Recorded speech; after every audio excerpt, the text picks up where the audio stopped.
All right, guys. So Shakedown of 2.0, number 700.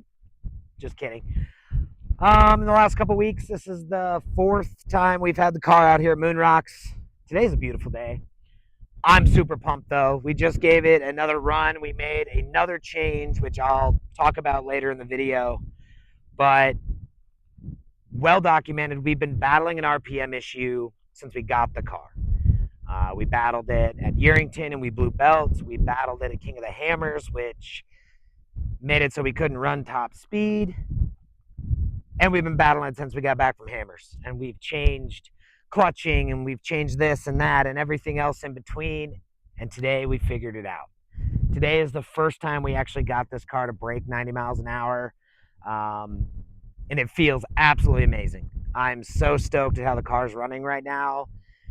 We are going to shine this thing up, go through the final items on the checklist, and get ready for the Prospector 250 coming up in a couple weeks.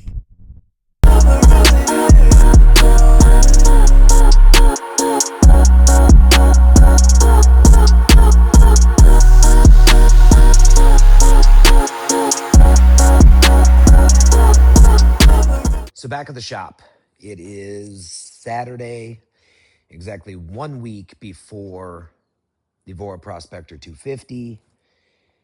And it has been a crazy week since the last clip where we finished up a really, really good shakedown at Moon Rocks with 2.0.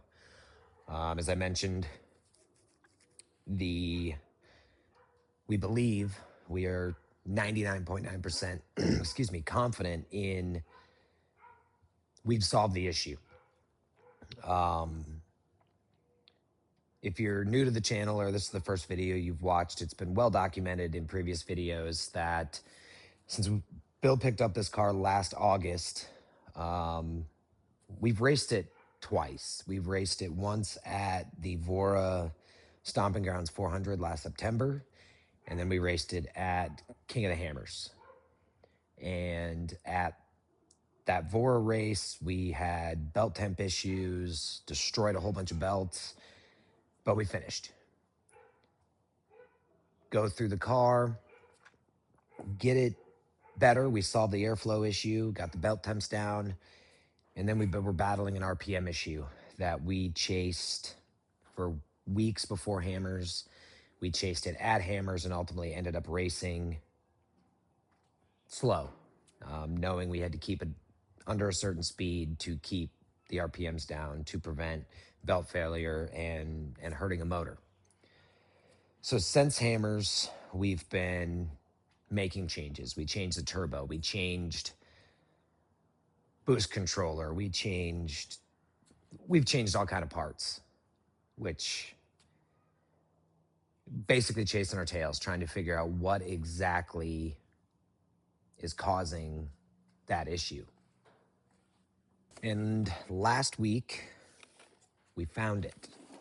I don't know why I'm opening that drawer. I put them in my pocket already. This washer was in the primary clutch. It's how the car was set up when we got it. And we never took it out. Polaris calls these washers a spring retainer, a spring guide. They have multiple actual OEM descriptions for this washer. So what we figured out was this is an aftermarket washer. This is the OEM Polaris washer. Probably pretty difficult to see on camera, but there's a substantial size difference in those washers. And Pat from Team Alpine sent me a form he found online that talked about removing these washers entirely. So we did. And that little change paired with some changes in turbo blow-off adjustment and a couple other little things is a 100-mile-an-hour car now. We are super excited at how well it's running. And it's a week before a race. And we have two H&H Offroad race cars completely dialed in and ready to race. Turbo 2 is dialed and ready to go. Like I said, it's been a crazy week. So anything I've been doing to these cars has been like super late in the evening. I don't know why I can't talk today. Allergy season's here, so. But since I did a video on this car last, we got everything mounted, jack mounted, number plates updated, cameras mounted. I get asked every once in a while on the camera setup that I run on these cars that's not the live stream. I use the DJI Action 4 cameras. I prefer them over GoPro or any other camera. So in this car, there's two of them. There's one forward facing, that is raw audio, getting engine noise, wind noise, all the stuff. And then there's another camera in the center between the driver and co-driver that is wired to intercom so we can capture the driver and co-driver. And same setup on this car. This car, we have a DJI Action 4 on the front. And I do have a GoPro in this car. GoPro Hero, I think 11. It's the last GoPro camera I have as I slowly convert everything over to DJI. And that one's wired to intercom as well. So super excited. Both these cars dialed, ready to rip for the Prospector 250. All right, so next week is race week. I'm going to do my best to get a video out, short video out every 2 or 3 days. The schedule is online at VORRARacing.com. Going to try to get down there Wednesday late or Thursday morning, get set up because I am doing double duty. So I am working rugged race support for this race and racing. So super, super excited to get the cars in the desert. I'm super pumped at how they're both running.